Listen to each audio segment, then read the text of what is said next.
Hi, I'm Cassandra Suchadelsky, and welcome to How to Record Audio. No.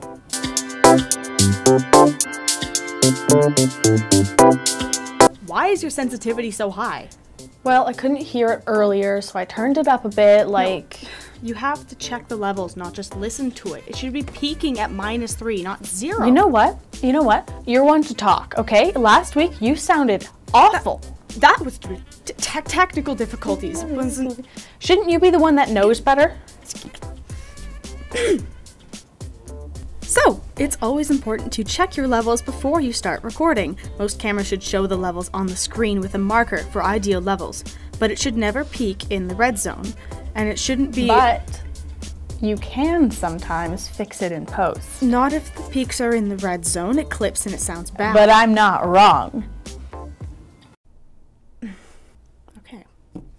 This is the shotgun mic, also known as the boom mic when you hold it above the frame. It's directional, so you point it at something and it picks up what you're pointing it at, used very often in movie sets.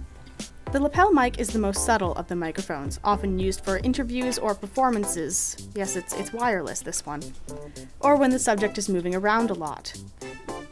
Handheld microphones are the industry standard, used for everything from interviews to singing performances to picking up random sound. Stationary ones, like this one, often capture the best sound, used in things like podcasts and radio, but they're not very sightly, so we don't use them in video.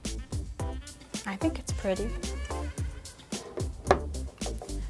So I was right to use the lapel mic. You didn't use it very well. I fixed all the settings, did everything you asked. Are you happy now? Yes. Thank goodness, I think you might be ready. Great. Cue the music. What?